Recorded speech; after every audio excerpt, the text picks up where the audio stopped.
My boyfriend was broke, but I stuck by him anyway. In the 2 years we were together, the only gift he ever gave me was a $2 hair tie.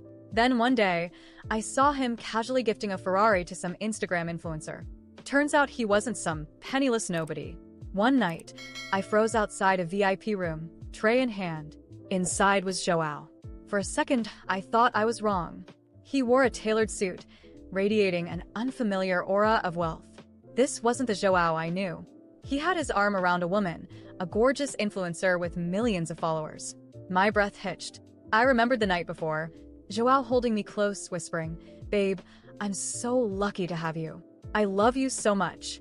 The influencer dangled a car key, cooing, "Thank you so much, Joao. I don't know how I'll ever repay you." The room erupted in cheers. "Marry him," someone yelled. "Kiss. Kiss."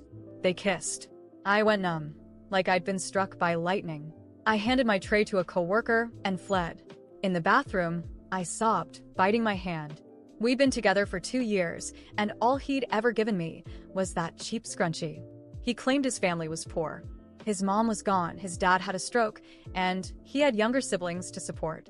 I felt for him. I understood his pressure. So I took care of him. We lived in a tiny apartment. I paid the rent, utilities, and groceries. His paycheck supposedly went to his family. He'd even get insecure about his situation. "Babe, do you think I'm a loser for being broke?" he'd ask. "You'll stay with me, right? You won't leave." I'd always reassure him, "It's okay. We'll work hard, and things will get better." He'd promise, "Babe, I'll make enough money to marry you, buy you a huge diamond ring, a big house, and you won't have to work anymore." Thinking about his promises, my heart twisted. I left the bar, telling the manager I was sick. Back home, I cried myself to sleep. Joao came home after midnight, crawled into bed, and hugged me. "Sorry, babe. The boss made us work late." He knew I had a second job, but not where. I smelled perfume on him, my nails digging into my palms. When I didn't respond, he kissed my cheek. "Babe, what's wrong? Are you mad I'm late?" I choked back tears, afraid he'd hear. "No, just not feeling well." I finally managed. Until I knew why he was lying, I had to pretend. He touched my forehead. "No fever. Go to sleep, babe. You'll feel better tomorrow." I clenched my jaw, tears silently streaming. The next day I left early for work, my eyes puffy. Joao texted, "Babe, why didn't you call in sick?" I stared at his message, my vision blurring. "I'm fine now," I replied. "Eat breakfast, babe. Love you." I bit my lip, my heart bleeding. "Joao, if you loved me, you wouldn't be kissing other women. A Ferrari." I couldn't even dream of that. That night, I went back to the bar where I knew he'd claim he was working late. He showed up, ordering bottles of champagne worth thousands. At home, we agonized over ordering takeout. At restaurants, we only ordered vegetables, too afraid to splurge on meat. I delivered his drinks. He still sat in the center, the influencer by his side. My coworkers whispered about the wealthy men in that room, all deferring to Joao like he was some big shot. In my uniform, heavy makeup, and a mask hidden in the dim light, Joao didn't recognize me. I overheard their conversation. Joao was the heir to the Carvalho Corporation, worth billions. No dead mom, no sick dad, no struggling siblings. All lies.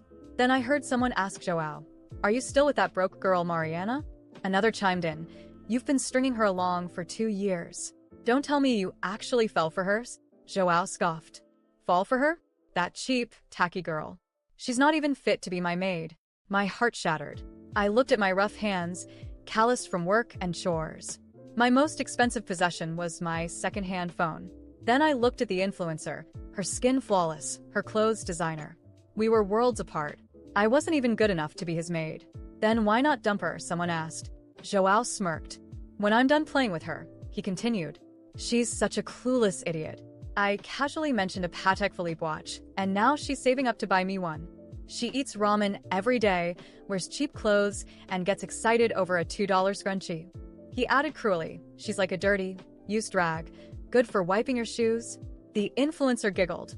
"Don't insult yourself, Joao, by even comparing yourself to that kind of trash." He stroked her hand. "Of course, darling. She's not fit to lick your boots." The room roared with laughter. Joao laughed too, his eyes filled with contempt. I clutched my chest, barely breathing, my limbs trembling. A dirty, used rag. I looked at the scrunchie on my wrist, biting my lip. I pretended to love it because I didn't want to hurt his pride. What girl wouldn't want a real gift from her boyfriend? He twisted my sincerity into a joke. I stumbled, accidentally stepping on the influencer's foot. She slapped me. You clumsy idiot. Watch where you're going. I apologized, head bowed. But she poked my head, screaming, "Get on your knees and apologize." Several guys shoved me. "How dare you disrespect our queen?" "Kneel." I fought back tears. "I'm sorry," I whispered. I had stepped on her foot. Lost in the chaos, Joao didn't recognize my voice. "Enough, Victoria. Don't waste your time on a waitress. It's beneath you." He glanced at me with disgust. "Get out." His condescending tone crushed me. I scrambled to my feet and ran, tears finally bursting forth as I sobbed outside the bar. All his love was a lie. I remembered meeting Joao. I was leaving work late when some guys tried to drag me into an alley. Joao intervened, fighting them off, getting bruised and battered in the process. His injuries warmed my heart. As an orphan, I had never felt protected. Joao felt like salvation. Grateful, I took him to dinner.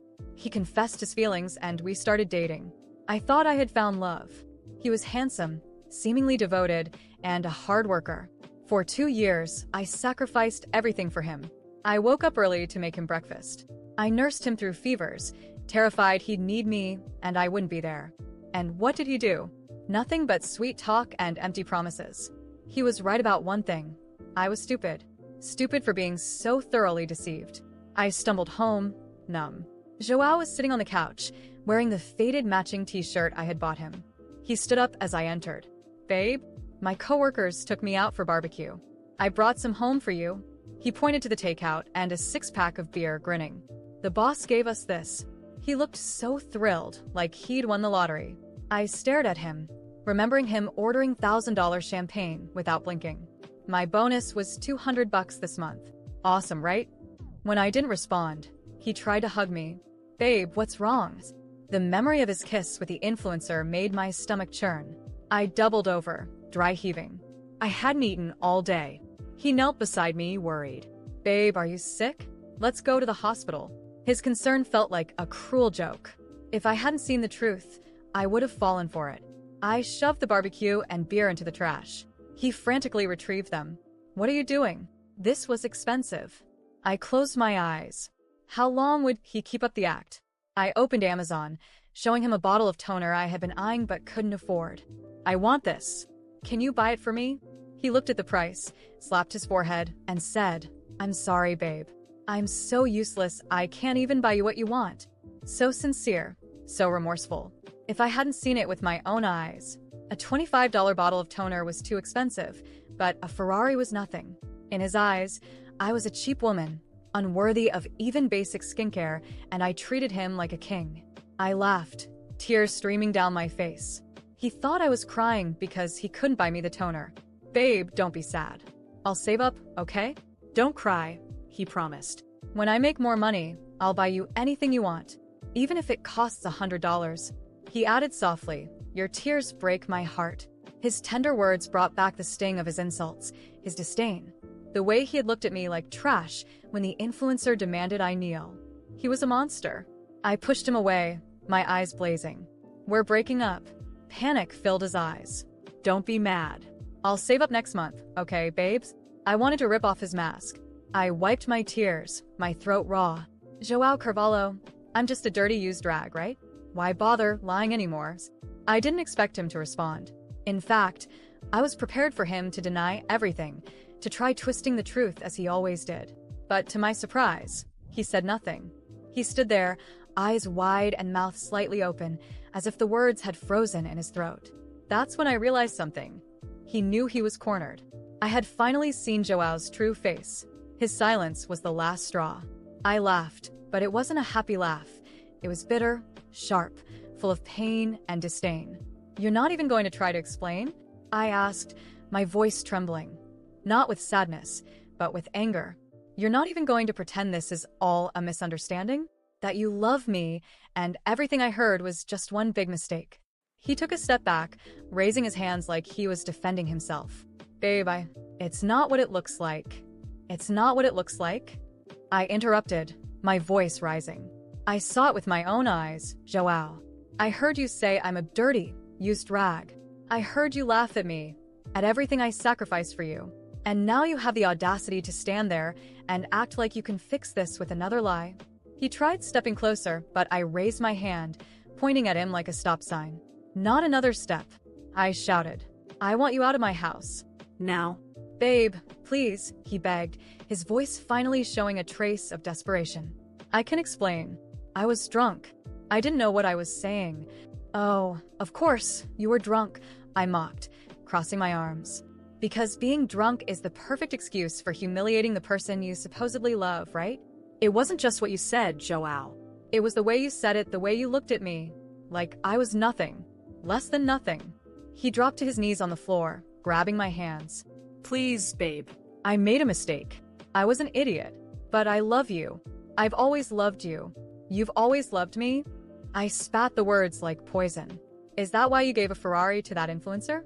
Why you lied about your family, your life, everything? You manipulated me, Joao.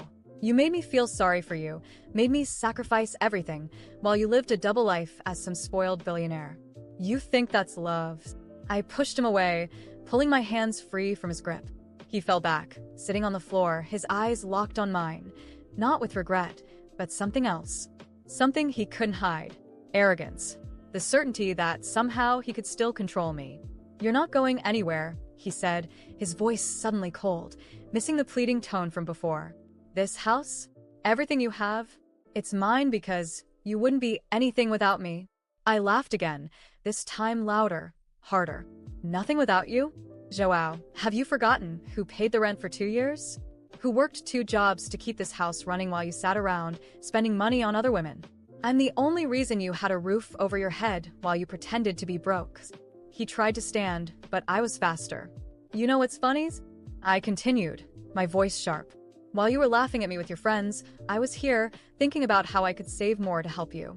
I gave up basic necessities to make sure you had everything. And, you know what I just realized? I'm not the dirty, used rag, Joao. You are. The words hit him like a slap. For the first time, he had nothing to say. He just stared at me, and I saw something else flash in his eyes. Fear. He knew I was serious. You have until tomorrow morning to leave, I finished, my voice firm. And don't think for a second that I'm going to let you manipulate me again. Because from now on, I'm taking care of myself. I'm living my life without carrying the weight of your pathetic existence. He tried to speak, but I didn't let him. I opened the door and pointed outside. Get out. Now. He hesitated, but finally stood up. He grabbed his things, and before leaving, he looked at me one last time, as if hoping I'd change my mind. I didn't. I simply closed the door in his face. That night, I sat on the couch with a bottle of wine I'd been saving for a special occasion. Because honestly, the end of that toxic relationship deserved a celebration. And for the first time in 2 years, I felt something I thought I'd forgotten. Peace. Looking back, I realized I was blind. That I ignored all the signs because I wanted to believe the best in someone who only saw me as a tool. But never again. Never again will I let anyone treat me like that. Because, in the end, I deserve so much more than he could ever offer. And now, finally, I'm free. I was determined to leave it all behind. I didn't want to think about Joao, his lies, his humiliations, or the years I'd wasted with him. But as the days passed, the sense of injustice gnawed at me. He had used me, manipulated me, and tossed me aside like trash, all while continuing his luxurious life without any consequences. I needed to let it out. One sleepless night, I grabbed my phone and wrote everything down on an anonymous forum. I didn't use names, just shared the story as it happened. How he pretended to be poor, how I supported him for 2 years, and how I discovered his true identity at the bar, where he publicly degraded me while flaunting his wealth with an influencer. It was a long post, but each word felt like lifting a weight off my chest. I didn't expect anything. I just needed to vent. The next day, everything changed. My post had gone viral. Thousands of people were commenting, sharing, outraged by what they had read. Some curious users pieced together the clues, investigated, and uncovered Joao's identity. It didn't take long for his name to be tied to the story, and his reputation began to crumble. People started sharing details about him. Photos of lavish parties, extravagant trips, gifts for other women. Comments flooded social media, calling him a liar, manipulator, and an exploiter. The influencer he was dating got dragged into the controversy, and the internet caught fire. Some people began tagging his family's company, questioning how someone so devoid of character could represent such a prominent corporation. As all this unfolded, messages started pouring in. Some were supportive, others offered advice. Among them, a lawyer reached out. He told me that, based on what I described, we had grounds to sue Joao. You lived with him for 2 years. That qualifies as a common law relationship in many places. And considering he hid his true financial status while you supported him, you can claim half of the assets acquired during that time. I was stunned. I never thought of that. As much as I wanted justice, I feared what might come with a legal battle. Joao was wealthy, powerful, and would undoubtedly use his resources to intimidate me. But on the other hand, I deserved some compensation for the years I'd sacrificed for him. I spoke with the lawyer, who assured me we had a solid case. He explained that there was enough evidence to prove we had lived together and that I had been deceived about his financial situation. With the story going viral, there was no shortage of witnesses and even evidence like rent receipts and messages where he made financial promises he never kept. I decided to move forward with the lawsuit. The following months were a whirlwind. Joao, of course, tried to intimidate me. His lawyers sent threatening letters, claiming I was defaming him and demanding that I drop the case. But with my lawyer's support and the encouragement of countless people who continued to rally behind me online, I stood my ground. During the hearings, it became clear that he had no solid defense. The evidence was irrefutable. I paid the rent, the bills, while he spent money on parties and expensive gifts for others. The highlight came when the judge recognized our common law relationship and ruled that I was entitled to half of the assets he had acquired during the time we lived together. It wasn't his entire fortune, but it was enough to change my life. Joao was furious, but there was nothing he could do. When the lawsuit was finally over, I felt as though I had closed a chapter of my life. With the money, I started investing in myself. I opened my own business, something I had always dreamed of, and began building a new life. Most importantly, I learned to prioritize my happiness. As for Joao, he lost far more than money. His reputation was in ruins. His family's company began distancing themselves from him to protect their image. The influencer he was dating publicly dumped him, stating she didn't want to associate her personal brand with a toxic man. He tried to rebuild, but people don't forget easily. In the end, it wasn't about the money. It was about justice.